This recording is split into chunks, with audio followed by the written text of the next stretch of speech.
பலர் உங்களுக்கு இது நடக்க போகுது, அது நடக்க போகுது, உங்கள் வாழ்க்கையில் சாபம் நிறையா இருக்குது, முன்னோர்கள் விட்ட சாபம் பயங்கரமாக ஆட்டி படைக்குது, அதனால தான் உங்களுக்கு குடும்பத்தில் இவ்வளோ பிரச்சனை, இவ்வளோ சிக்கல் அப்படின்னு சொல்லுவாங்க. அதை நீங்கள் நம்புனீங்கன்னா அது அத்தனையும் உண்மையாகவே மாறிடும். அப்போ அதை நம்பினா பிரச்சனை. அப்போ நம்பாமல் இருக்கிறதுக்கு தான் இந்த பதிவு. ரெண்டாவது, சாய்ப்பவங்களை என்ன அம்பொன்னு விட்டுட்டாரா என்ன, கை விட்டுட்டாரா என்ன? நீங்கள் கேட்க வேண்டியதை கேட்காம இருக்கீங்களே, அதுதான் பிரச்சனை. சரியான முறையில் கேட்டு பாருங்களேன், கண்டிப்பாக உங்களுக்கு அள்ளி அள்ளி கொடுப்பார். முதல்ல அவர் உங்களுக்கு உள்ள இறக்கிறதுக்கு வழி பண்ணுங்க. அவர் உங்களுக்குள்ளே இறங்கணும். இறங்குனா தான் அத்தனையும் தீர்க்க முடியும். அவர் இறங்குறதுக்கே வழி செய்யாமல் இருந்தால் என்ன அர்த்தம்? ஆனால் நல்லா நடிக்கிறீங்க, எதை செஞ்சால் டெவலப் ஆக முடியும்னு உங்களுக்கு தெரியும். சாயப்பா உங்கள் வாழ்க்கையை வழி நடத்துவதற்கு என்ன செய்யணும்னு தெரியும். ஆனாலும் அந்த இடத்துக்கு நம்ம போக மாட்டேன்றோம். ஸோ நடித்தா வாழ்க்கையில் ஜெயிச்சிட்டா பரவாயில்ல, ஆனால் நடித்தா வாழ்க்கையில் தோற்று தானே போவோம். பாருங்கள், உங்கள் உறவுகள் எல்லாம் உங்களை இவ்வளவு தூரம் பேசியும், இவ்வளவு தூரம் ஒருமையில் திட்டியும், நாம் ஏன் இன்னும் முன்னுக்கு வராமல் இருக்கோம்? கஷ்டம் மட்டும்தான் படுறோம், ஐயோ அப்படி பேசிட்டாங்களேன்னு. ஆனால் பதிலடி கொடுக்க வேண்டியது நம்ம கடமை இல்லைன்னு நம்ம நினைக்கிறோம். ஆனால் சாயப்பா அப்படி இல்லைங்க.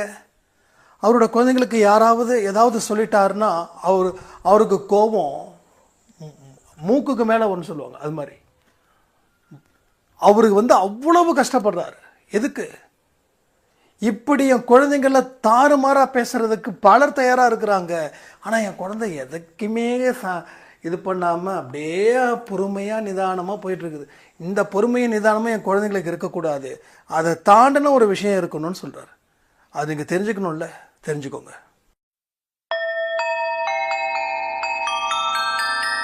ஓம் சாயிரா சாயிரா, ஓம் சாயிரா சாயிரா, ஓம் சாயிரா சாயிரா, அன்பே சாயிரா, பேரன்பே சாயிரா, அகிலம் தளிக்க ஆத்மா விழிக்க அனுதினம் சாயிரா, எங்கள் அன்பே சாயிரா. ஒன்றே இறைவன், ஒன்றே பூமிக்கென்றும் சாயிரா, சரணம் சாயிரா, நன்றே செய்து வாழ்வோம், நாம் ஒன்றே செய்து வாழ்வோம், அன்பே சாயிரா.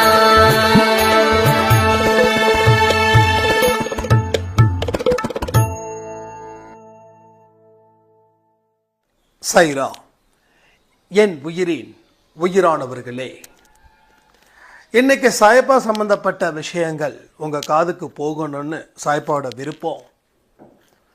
உங்கள் வாழ்க்கை எப்படிப்பட்டதா இருக்க போகுது, அதை எப்படி மாற்றணும், அவர் உங்களுக்காக எந்தெந்த வழிகளை ரெடி பண்ணியிருக்காருன்றதையும் நீங்கள் தெரிஞ்சுக்கணும்.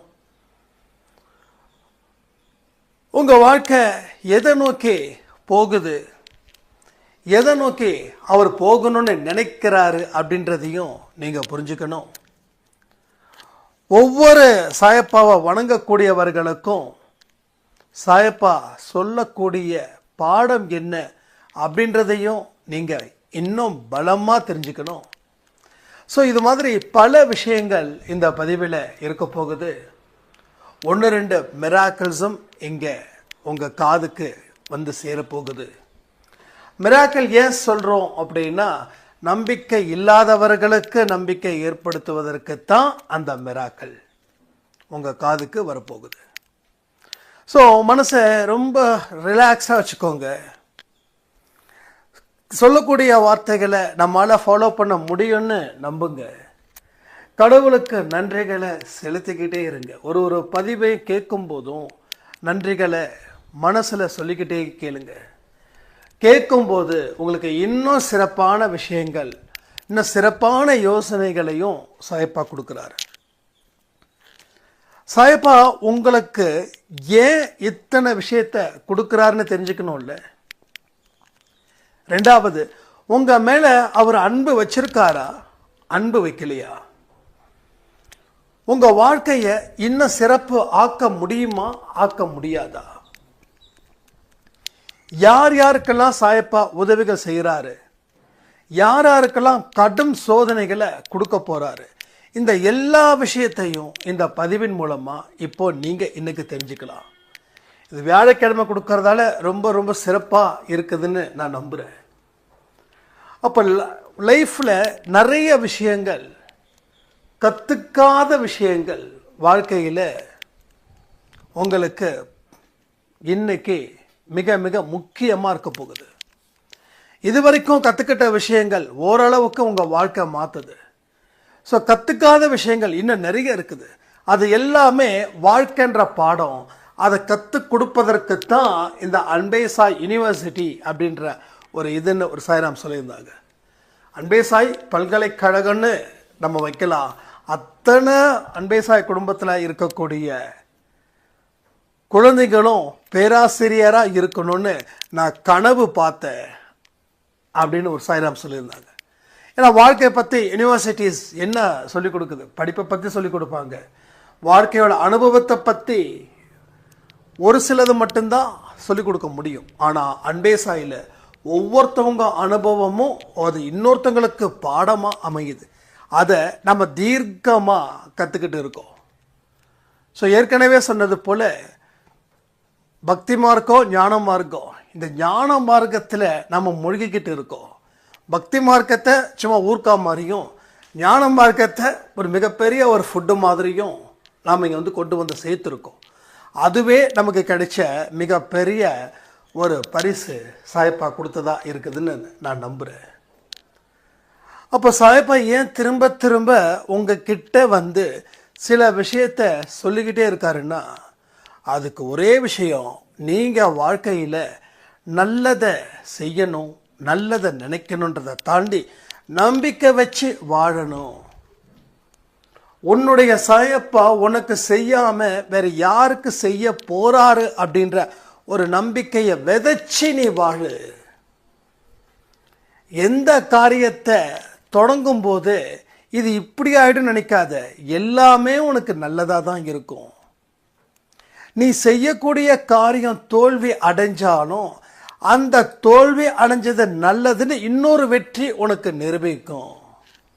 இதெல்லாம் அவர் நமக்கு சொல்லிக் கொடுத்த பாடம். நம்ம வாழ்க்கையில் நிறைய அனுபவத்தை கற்றுக்காமல் விட்டுடுறோம். ஏன்னா நமக்கு நல்ல விஷயமும் வெற்றியும் மகிழ்ச்சியும் சந்தோஷமும் தான் நல்லதுன்னு நாம் நினைக்கிறோம்.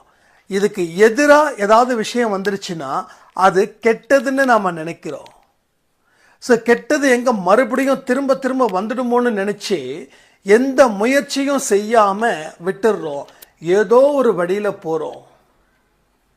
கண்ணை கட்டி ரோட்டில் நடந்தா என்ன நடக்குமோ அப்படிப்பட்ட வாழ்க்கையை தான் இந்த நிமிஷம் வரைக்கும் பலர் வாழ்ந்துக்கிட்டு இருக்காங்க. சிலர் தப்பிச்சிட்டாங்க, பலர் வாழ்ந்துக்கிட்டு இருக்காங்க. இது எவ்வளவு பெரிய ஒரு முரண்பாடாக மாறப்போகுதுன்றத இப்போ தெரியாது, வாழ்க்கையில் இன்னும் சில வருடங்கள் கழித்து தெரியும். அப்போது உங்களை பாதுகாப்பாக பார்த்துக்கிறதுல அவரை விட்டால் வேற யாரும் கிடையாது. ஒரு சாய்ராம் சொல்லியிருந்தாங்க, நான் இப்போ தான் ஒரு முயற்சி எடுக்கலான்னு நினச்சேன், ஆனால் வேண்டான்னு முடிவு பண்ணேன். வேண்டான்னு முடிவு பண்ண உடனே சரி அன்பே சாய் அடைய பதிவை கேட்கலாம் அப்படின்னு சொல்லி லேட்டாக கேட்டேன். அதில் நீங்கள் சொன்னீங்க, எந்த ஒரு விஷயத்தையும் செய்யறதுக்கு முன்னாடி இது இப்படி நடக்குன்னு யோசிக்காத அப்படின்னு. நான் உடனே இது எனக்கு சாயப்பா கொடுத்த ஒரு வார்த்தைன்னு சொல்லி இமீடியட்டாக அந்த முயற்சிக்கு அதை தடை விதிச்சேன்னா அந்த தடை விதித்த முயற்சியை மறுபடியும் நான் ஓப்பன் பண்ணேன். எனக்கு இப்போ மிகப்பெரிய சந்தோஷமும் மிகப்பெரிய நம்பிக்கையும் எனக்கு வந்துச்சு அப்படின்னு. இதுலேருந்து என்ன தெரியுதுன்னா, சாயப்பா தன்னுடைய குழந்தைங்களுக்கு ஏதாவது ஒரு கன்ஃபியூஷன்ஸ் இருந்துடுச்சுன்னா அதை அவர் சரியான வழியில் கொண்டு வந்து சேர்க்கிறாரு. இப்படி என் வாழ்க்கையில் பல விஷயங்கள் நடந்திருக்குது.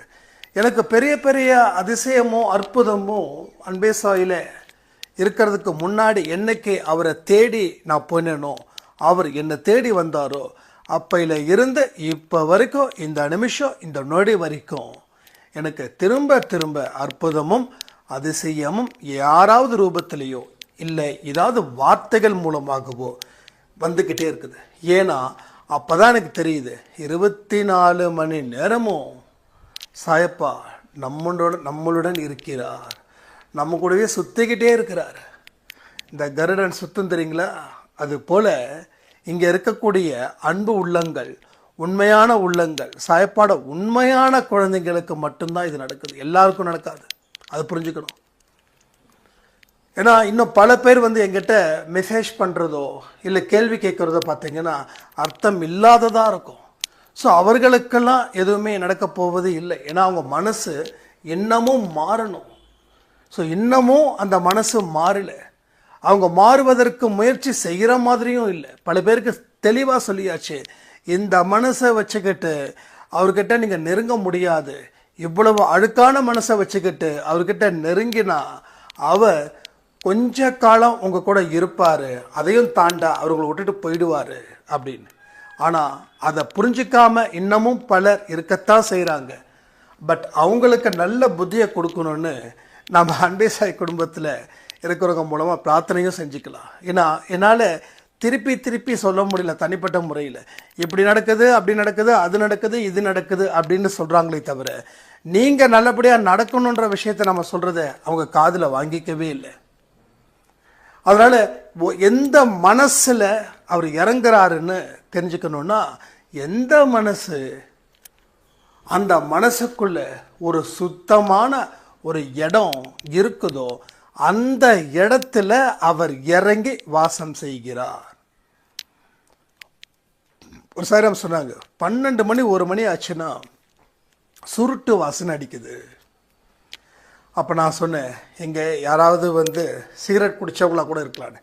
இல்லை தம்பி, 12லேருந்து 1 மணிக்குள்ளே எங்கள் வீட்டில் நாங்கள் மட்டும்தான் இருக்கோம், சுற்றியும் வீடு கிடையாது அப்படின்னு. சுருட்டு வாசனை அடிக்குதுன்னா அப்போ தான் சொன்னேன், அந்த இடத்துல உங்கள் மனசில் அவர் இறங்கி நின்று இருக்காரு. அதை ப்ரூஃப் பண்ணுறதுக்கு உங்களுக்கு இந்த மாதிரியான விஷயங்களை அவர் செய்கிறாரு அப்படின்னு. ஸோ பல அற்புதம் நம்ம வீட்டிலே நடந்திருக்குது, நிறைய விஷயங்கள் நடந்திருக்குது. அந்த ஹால் ஒரு நல்ல வைப்ரேஷன் கொடுக்கக்கூடிய ஹால். நம்ம வீட்டுக்கு வந்திருந்த சில சாய்ராமுக்கு தெரியும் அந்த வைப்ரேஷன் கூட அந்த ஹால் எப்படி இருக்குதுன்னு. ஸோ ரீசெண்டாக நம்ம வீட்டில் ஒரு சின்னதாக ஒரு வேலை ஒன்று இருந்தோம், சும்மா ஒரு கார்பெண்டர் வேலை. அப்போ கூட நம்ம ஃப்ரெண்டு தான் பண்ணாங்க. பண்ணிவிட்டு கையை கொடுத்துட்டு, சார் இது ரொம்ப சூப்பராக எக்ஸலண்ட்டான ஒரு வைப்ரேஷன் சார், இது இந்த இடத்துல வந்தாவே அவ்வளவு நிம்மதி, அவ்வளோ ரிலாக்ஸேஷன் கிடைக்குது சார், என்ன சார் பண்ணீங்க அப்படின்னு. ஒன்று தான் சொன்னேன், இதில் இறங்கி அவர் நிற்கிறாரு, அதனால் அந்த வைப்ரேஷன் கிடைச்சிருக்குதுன்னு. அப்போ இறங்கி நிற்கிறாருன்னா நம்ம மனசு அந்த அளவுக்கு சுத்தபத்தமாக இருந்தால் மட்டும்தான். ஓகே, வீடு சுத்தமோ இல்லை இடம் சுத்தமோ இல்லை, மனசு சுத்தமாக இருந்துச்சுன்னா அத்தனையும் சுத்தமாக இருக்கும்.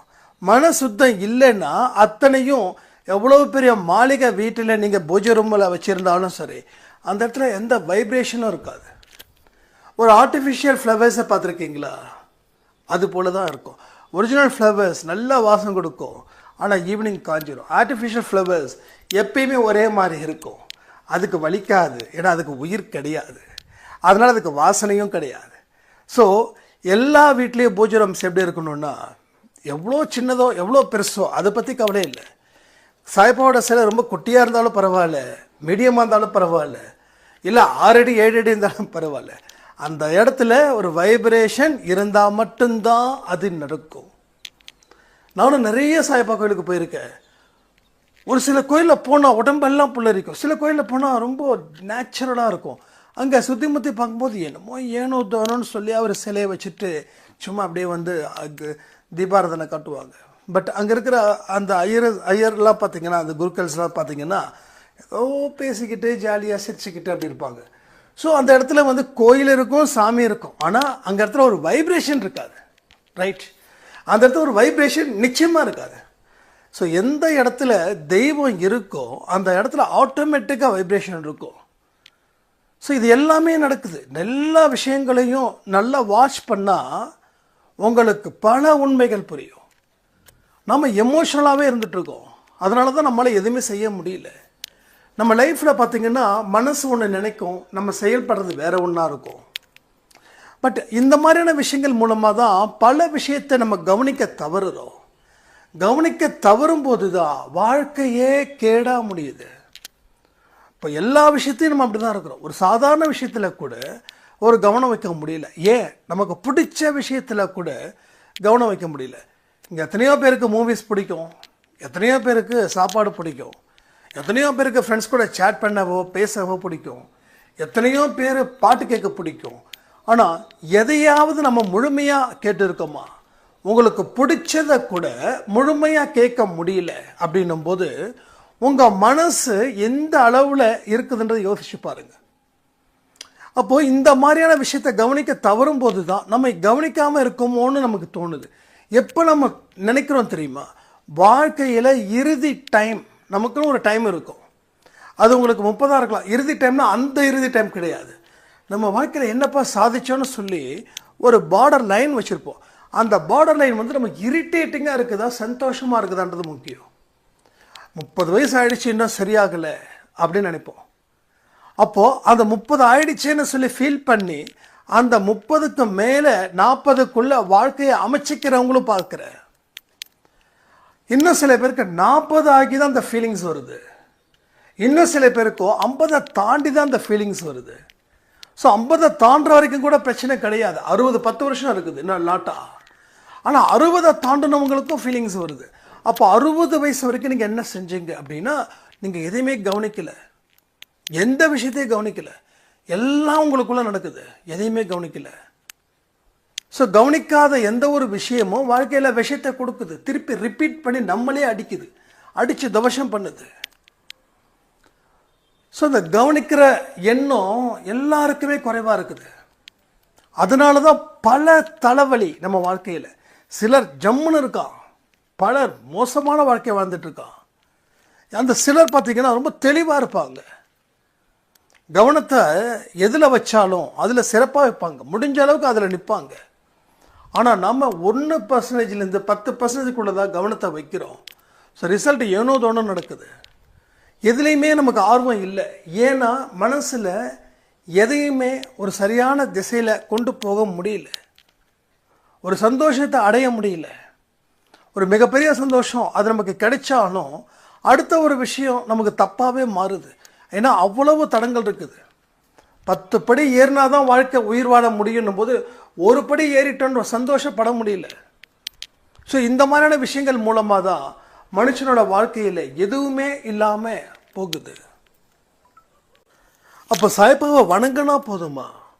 கவனத்தோடு வணங்கணும். கவனம் இல்லாமல் வணங்குறோம். அவர் வணங்கும் போது நம்ம பிரச்சனைக்குள்ளே தான் போகிறோம். அவர் இருக்கிறாரு அப்படின்றத மறக்கிறோம். கடவுளே என்னை இதை காப்பாற்று, சாய்ப்பா என்ன இதை பண்ணு, சாய்ப்பா அதை செய்யன்னு சொல்லி பிரச்சனையை சப்ஜெக்ட் ஆக்குறமே தவிர சாயப்பாவை சப்ஜெக்ட் ஆகலை. அந்த அப்போ ப்ராப்ளத்தை பேசுறதுக்கு அவர் இடத்துக்கு போகிறோம். அப்போ அந்த ப்ராப்ளத்துக்கு உள்ளே தான் சிக்கிறோம், ப்ராப்ளத்துக்கு வெளியில் இல்லை, ப்ராப்ளத்துக்கு உள்ளே சிக்கிறோம். அப்போ நமக்கு முன்னாடி கடவுள் இருக்கிறாரு, அவர் நம்முடைய பிரச்சனையை தீர்ப்பாருன்னு நாம் நம்பலை. ரெண்டாவது, அந்த மாதிரி ஒரு மனசில் இடத்தையும் வைக்கல. ஆனால் நாம் செஞ்சது என்னவோ, அவர் இப்படிப்பட்ட ஒரு விஷயத்தில் இருக்கிறாருன்னு தெரியாமல் நாம் ஒரு பலகீனமான மனுஷங்கிட்ட நாம் ஒரு குறைய சொல்லிக்கிட்டு இருக்கிற மாதிரி அவர்கிட்ட சொல்லிக்கிட்டு இருக்கோம். அப்போது உங்களோட தேடுதல் கடவுளை பற்றி இல்லை, உங்கள் தேடுதல் பிரச்சனைகளை பற்றி, உங்கள் தேடுதல் சிக்கலில் இருந்து வருவதற்கு இல்லை. உங்களுடைய தேடுதல் சிக்கல்களை பற்றி. உங்களோட தேடுதல் வெற்றியை நோக்கி இல்லை, உங்கள் தேடுதல் தோல்வியை நோக்கி. இதெல்லாம் கொஞ்சம் கவனமாக சொல்லி கேட்டு பாருங்க. பதிவை ஒரு தடவை புரியலன்னா அகைன் ரிப்பீட் பண்ணி கேளுங்க. அப்போ கூட ஏன் தெரியுமா உங்களுக்கு புரியாமல் இருக்குது? நான் சொல்லும்போது உங்கள் பிரச்சனைகளை ஃபேஸ் பண்ணி உங்கள் மைண்டு போகுது. அதனால நான் சொல்லக்கூடிய வார்த்தை வெறும் சத்தமாக கேட்குது. ஆனால் நீங்கள் கேட்குறதோ உங்கள் மனசில் இருக்கக்கூடிய பிரச்சனைகளை. அப்போ நான் சொல்லுவது வெறும் சத்தம். அப்போ உங்களுக்கு புரியாமல் கூட இருக்கலாம். அப்போ திருப்பி நம்ம அந்த பிரச்சனையை நோக்கி நம்ம மனசு போகுதுன்னா அதை போக விட்டுருங்க. மறுபடியும் எங்கேருந்து ஸ்டார்ட் பண்ணீங்களோ அங்கே இருந்து மறுபடியும் திருப்பி கேளுங்க. அப்போ கேட்கும்போது நோட்ஸ் எடுக்கும்போது உங்களுக்கு ஒரு புரிதல் வரும். இங்கே நிறைய பேர் நோட்ஸ் எடுக்க ஆரம்பிச்சிட்டாங்க. அன்றைக்கி நான் சொன்னேன் ஒரு சாய்ராம் மட்டும்தான் நோட்ஸ் எடுக்கிறாங்கன்னு. இப்போ நிறைய பேர் அந்த இடத்துக்கு வந்துட்டீங்க. உண்மையிலே சொல்கிறேன், வெரி வெரி வெரி பவர்ஃபுல். எந்த ஒரு விஷயத்தையும் நோட்ஸ் எடுக்கிறதுன்றது உங்களுக்குன்னு புரிஞ்ச ஒரு லாங்குவேஜில் நீங்கள் எழுதி வச்சுக்க, அதை திருப்பி திருப்பி வாசிக்கும் போது உங்களுக்கு இன்னும் உங்களுடைய பவர் அதிகரிக்குது. ஸோ ஒரு எக்ஸலண்ட் பவரை நம்ம மிஸ் பண்ணிக்கிட்டே இருக்கோம். நம்ம எல்லாம் மிஸ் பண்ணுறோம், அந்த பவரை நம்ம மிஸ் பண்ணுறோம். அப்போ பவரை மிஸ் பண்ண என்ன ஆகும்? பவரை மிஸ் பண்ணா பவர் இல்லாத மனுஷனாக போயிடுவோம் தானே. எதை மிஸ் பண்ணுறோமோ அதை தானே நம்ம ஆகுவோம். அப்போது எல்லா விஷயத்தையும் நாம் என்ன பண்ணுறோம்? அலட்சியப்படுத்துகிறோம். அலட்சியப்படுத்தக்கூடாதுன்னு நினைச்சாலும் நமக்கே தெரியாமல் பல விஷயத்தை அலட்சியப்படுத்திக்கிட்டு தான் இருக்கோம். 4 வருஷமாக நான் பேசாயில் இருக்கேன், இன்னமும் நான் நினச்சது நடக்கலைன்னு ஒரு சாய்ராம் சொன்னாங்க. ஏன்னா நம்ம பாசிட்டிவாக இருக்கிறதையும் பேசுகிறோம், நெகட்டிவாக இருக்கிறதையும் பேசுகிறோம்.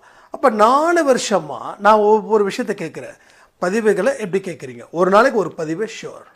எப்படி கேட்குறீங்க? வேலை செய்யும்போது கேட்பேன். இப்போ வேலை செய்யும்போது பதிவை கேட்டால் என்ன தெரியும்? கரெக்டாக இல்லையா? ஒரு பாட்டை வேலை செய்யும்போது கேட்கலாம். ஆல்ரெடி எத்தனையோ தடவை கேட்ட பாட்டு, ஓகே, நோ ப்ராப்ளம். ஆனால் ஒரு பதிவை ஒரு வேலை செய்யும்போது கேட்டால், அப்போது வேலை செய்கிறதுல கவனம் இருக்குமா இல்லை பதிவை கேட்கறதுல கவனம் இருக்குமா? பதில் சொல்லுங்கள் அப்படின்னு. அப்போ சொன்னாங்க, ஆமாம் கரெக்டு தான். அப்போ கேட்கறது தப்பு இல்லை, ஆனால் எந்த இடத்துல கேட்கணும் அது தப்பு, கரெக்டு. அதுதானே நமக்கு யோசிக்கணும். இப்போ நம்மளே என்ன சொல்லியிருந்தோம், 8 மணி ஆச்சுன்னா ஜஸ்ட்டு ப்ளே பண்ணி விட்டுருங்க, அதுபாடு கேட்குறத கேட்கட்டும். ஃபஸ்ட்டு ஒரு தடவை ட்ரையல் பார்த்துக்கோங்க, மறுபடியும் பொறுமையாக நிதானமாக உட்காந்து கேளுங்க.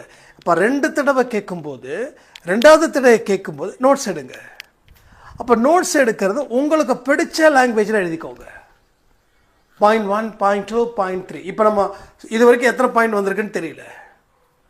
இப்போ நீங்கள் நோட்ஸ் எடுக்கிறவங்க ஒவ்வொரு லைனுக்கும் ஒரு பாயிண்ட்ஸ் எடுக்கலாம், உங்களுக்கு தேவையானதுக்கும் உங்களுக்கு பாயிண்ட்ஸ் எடுக்கலாம். ஸோ எத்தனை விஷயங்களை நீங்கள் செய்யலாமோ.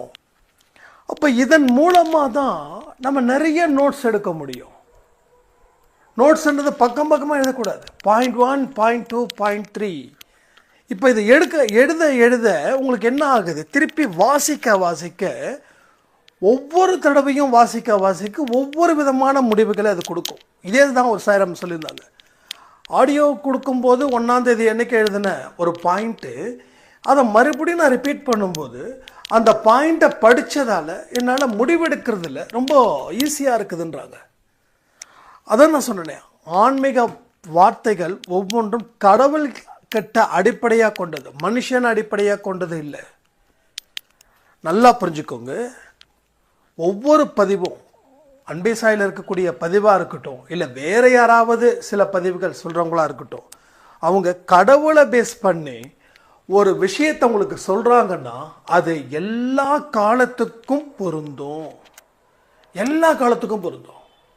ஆனால் மற்ற எந்த இன்ஃபர்மேஷனும் எல்லா காலத்துக்கும் பொருந்தாது.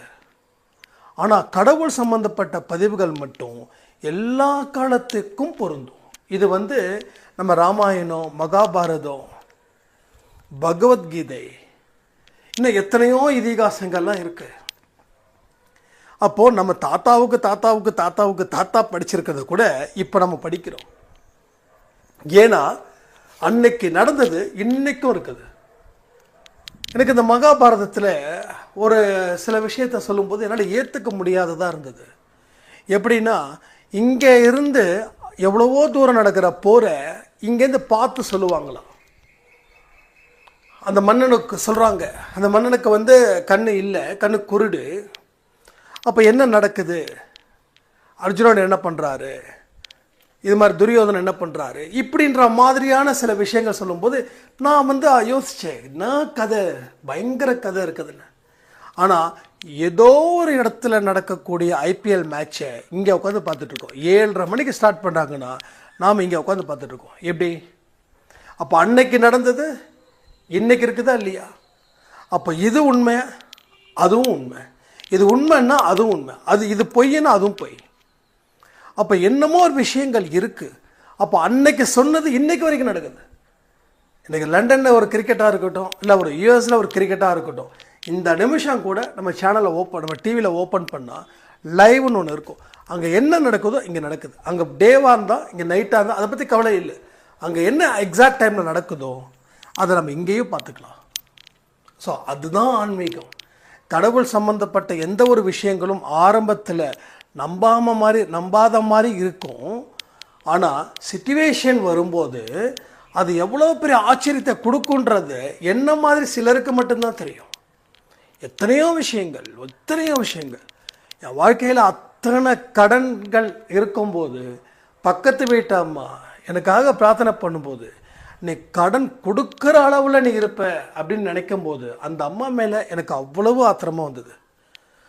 அடுத்த வேளை சாப்பாட்டுக்கே என்ன பண்ணுறதுன்னு தெரியல. அடுத்த நிமிஷம் கடன்காரன் வந்தானா அவனுக்கு வட்டி கொடுக்கறது கூட 100-200 கிடையாது. நான் போய் கடன் கொடுக்குற அளவுக்கு நான் இருக்கிறேன்னா அப்போ என்னுடைய வருமானம் எந்த அளவுக்கு அதிகரிச்சிருக்கும். அதை தாண்டி என்னோட கடன்களை நான் அடைப்பேனா?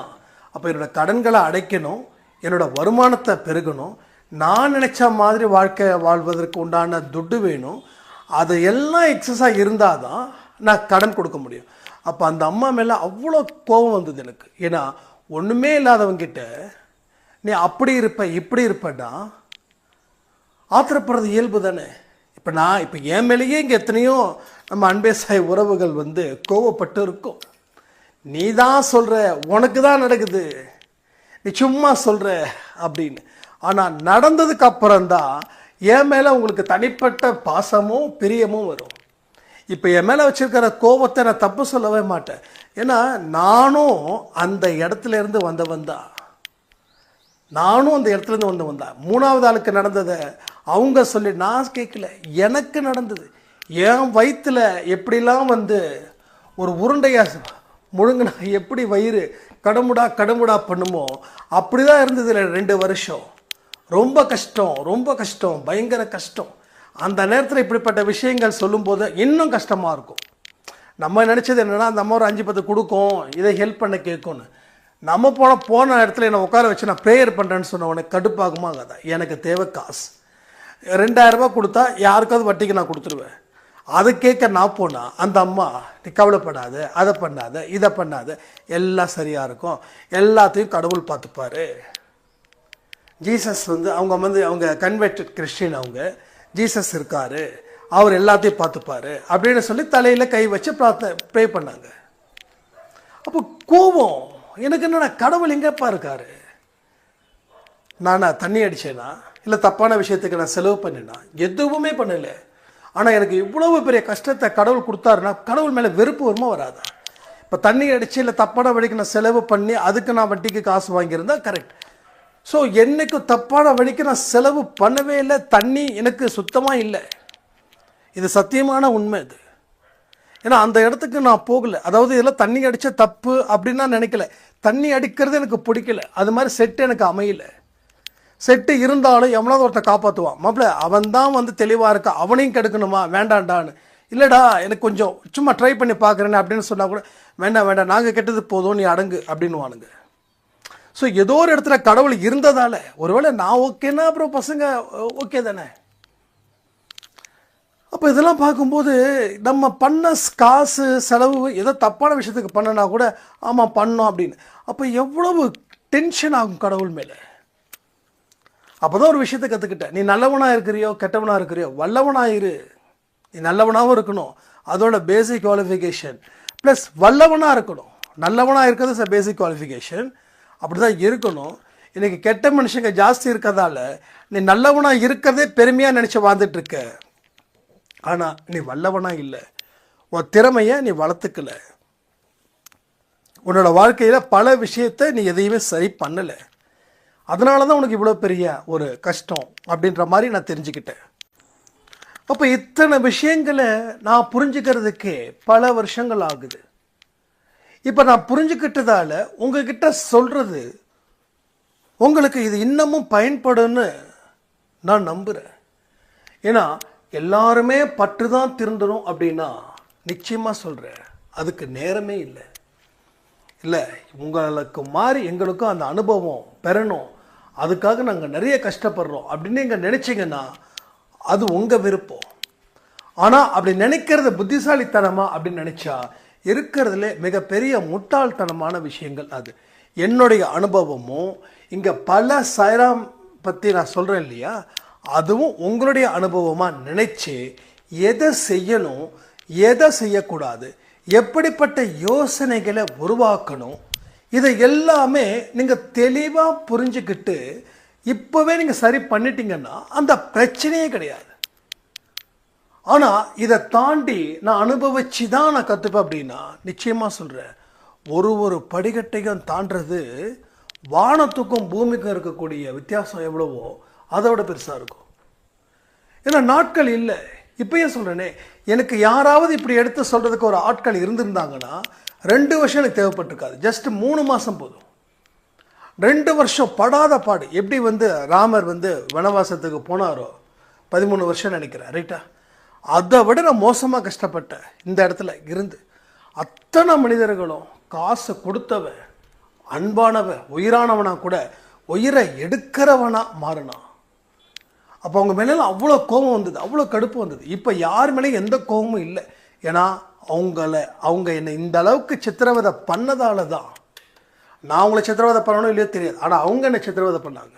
10,000 ரூபா கொடுக்க வேண்டிய இடத்துல கூட அவங்க எனக்கு டைமிங் கொடுக்காம என்னை கேவலமாக பேசி, என்கிட்ட பேசலை, என்னை சுற்றி இருக்கிறவங்க கிட்ட என்னை கேவலமாக பேச வச்சு என்னை ஒரு மாதிரி அருவருப்பான மனிதனாகவே பார்க்க வச்சாங்க. அந்த வெறி பயங்கரமாக இருந்தது. இதெல்லாம் தாண்டி வாழணுமான்ற கேள்வியும் இருந்தது. எதுக்கு திரும்ப திரும்ப என் விஷயத்த சொல்கிறேன்னா, உங்கள் மனசுக்கு கொண்டு போய் சேர்க்கணுன்றதுக்காக மட்டும்தான். உங்கள் மனசில் கொண்டு போய் சேர்க்கணும், அந்த ஒரே ஒரு விஷயந்தான், மற்றபடி வேறு எந்த விஷயமும் கிடையாது. ஏன்னா இது ஏன் ரிப்பீட்டட் சில விஷயங்கள் சொல்கிறேன்னா, இங்கே பணம் இல்லை, கடன், சொந்தக்காரவங்க மத்தியில் நிற்க முடியல, அவமானமாக இருக்குது, தூக்கில் தொங்கிடலாம் போல இருக்குதுன்னு தனிப்பட்ட முறையில் எனக்கு வந்த மெசேஜஸ் அப்படி. அப்போ எல்லாத்துக்கும் நான் தனித்தனியாக சொல்ல முடியாதுல்ல. அப்போ எனக்கு இதை ஒரு நல்ல இடமா சொல்கிறேன். ஆனால் இதை அவங்க கேட்குறாங்கன்றதான் உனக்கு முக்கியம். கேட்கலன்னா அது ஒன்றுமே பண்ண முடியாது. ஸோ பதிவுகளை கேட்கும்போது தான் ஒரு பதிவும் ஒரு பதிவுனா எல்லாமே அடங்கியிருக்கு. அதில் ஒரு 10 நிமிஷம் பேசக்கூடிய பதிவு இல்லை. இன்றைக்கி நம்ம 20 நிமிஷம் பேசுனதுக்கு ஒரு சாராம் சொன்னாங்க, சீக்கிரமாக முடிச்சிட்டிங்க, இன்னும் கொஞ்சம் நல்லா பேசியிருந்துருக்கலாம் அப்படின்னு 20 நிமிஷத்துக்கே.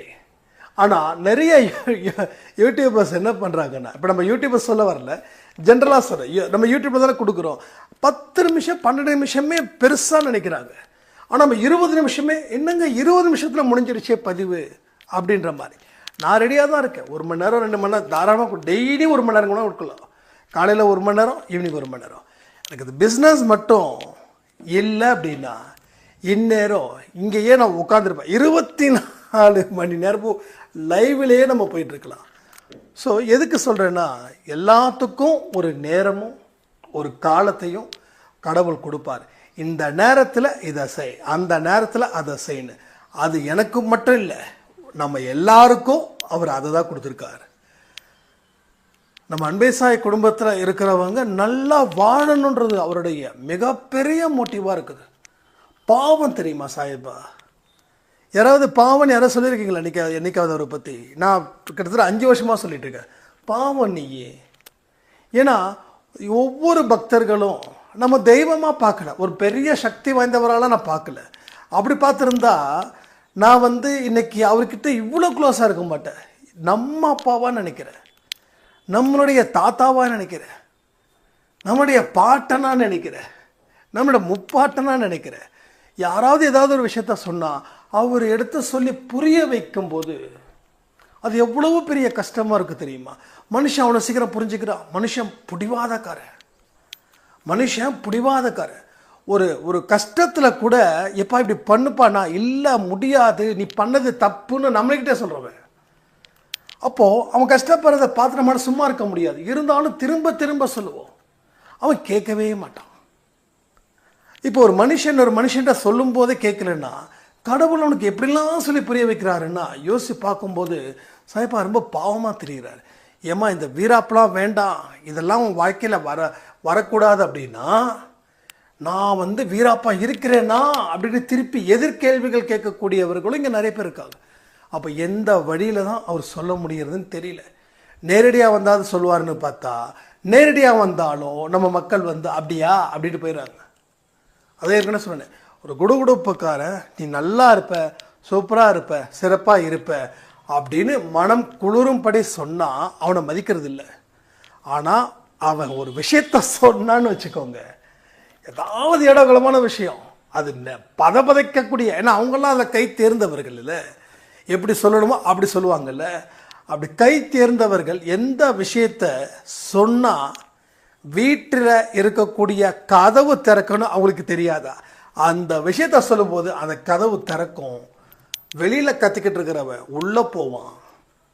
உள்ளே போயிட்டு அவனுக்கு வெளியில் வரும்போது ஒரு 10,000 ரூபாய் ஒரு சம்பளத்தை பார்க்காம வெளியில் வரமாட்டான்.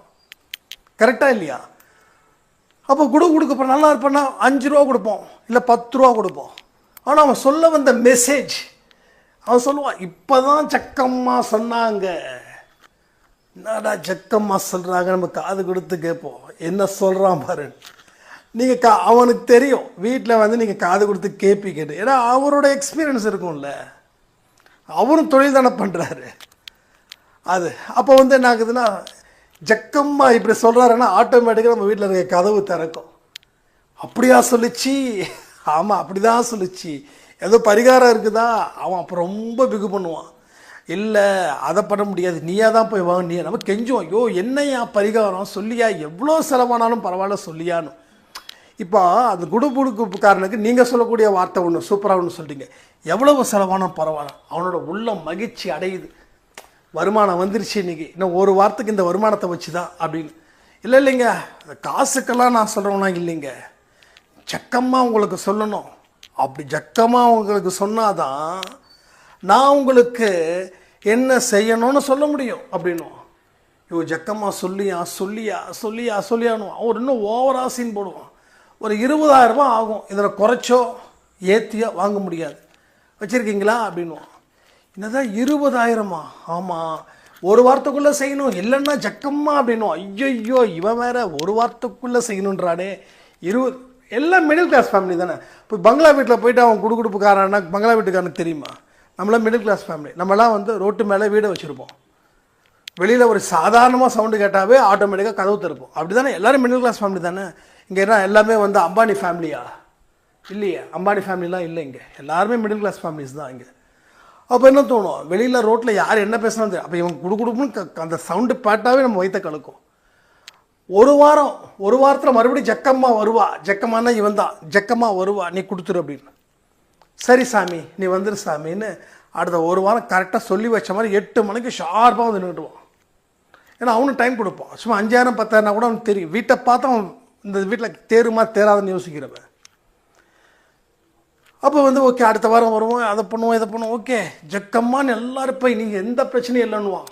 ஆனால் பிரச்சனை தீர்ந்துச்சா? எத்தனை வீட்டை ஜக்கம்மா வசூல் பண்ணிட்டு போயிருக்குது, எத்தனை வீட்டில் பிரச்சனைகள் தீர்ந்துருக்குது? தீராது. ஏன்னா அது உண்மை இல்லை. உங்களுடைய பலகீனத்தை அவன் பயன்படுத்தி அவனுடைய வேலையை தீர்த்துக்கிட்டான், அவ்வளோதான். அதாவது அவன் நல்லவன் கிடையாது, அவன் கெட்டவன், ஆனால் வல்லவன். கெட்டவனில் வல்லவன், ஆனால் நாம் நல்லவனில் வல்லவனாக இருக்கணும், அவ்வளோதான் லாஜிக். ஓகேவா? அதனால் எந்த ஒரு விஷயமும் மூட நம்பிக்கையை பேஸ் பண்ணி உள்ளே இறங்கிடாதீங்க. இறங்குனீங்கன்னா நம்ம ஆழத்துக்கு போயிடுவோம். அப்போ யாராலையும் காப்பாற்ற முடியாமலும் போயிடும். ஸோ எல்லாத்தையும் தாண்டி ஒரு வார்த்தைகள் மூலமாக தான் கடவுள் உங்களுக்கு நல்ல விஷயத்தை மட்டும்தான் கொடுப்பார், அதையும் புரிஞ்சுக்கணும். ஸோ நல்ல விஷயத்தையும் ஒரு அற்புதம் வாய்ந்த சக்தியான வார்த்தைகளையும் தான் பேசுவார். அப்போ இருக்கக்கூடிய கெடுதலையும் சொல்லுவார், இருக்கக்கூடிய நல்லதையும் சொல்லுவார். இந்த வழியில போனா உனக்கு ஆபத்து, இது நெகட்டிவ் கிடையாது. அப்போ ஆபத்தை எப்படி சொல்ல முடியும்? ஒரு மனுஷனுக்கு 2 விஷயத்தையும் சொல்லணும். இப்படி போனா என்ன நடக்கும், இது உனக்கு சம்மதம் தானே போ. இப்படி போனா என்ன நடக்கும், இது உனக்கு சம்மதமா இருந்தா போ. அப்போ எது சம்மந்தப்படுத்துறோம் நம்ம வாழ்க்கையில? நல்ல விஷயங்களை சம்மந்தப்படுத்துறோம், அற்புதமான விஷயங்களை சொந்தம் கொண்டாடுறோம். ஸோ இதன் மூலமா நம்ம வாழ்க்கையில இன்னும் பல படிகள் ஏறி நம்ம சாதனையும் படைக்கலாம். அதனால தாய்ப்பா நம்ம மேல அக்கறையா இல்லை அப்படின்னு நினைக்க வேண்டாம். மனசை மாற்றுங்க, மனக்கதவை திறந்து வைங்க, அவர் வரட்டும், ஆசீர்வதிக்கட்டும் சொல்லி இந்த பதிவை நான் முடிக்கிறேன். ஜெய் சாய்ராம். ஓம் சாயிரா சாயிரா ஓம் சாயிரா சாயிரா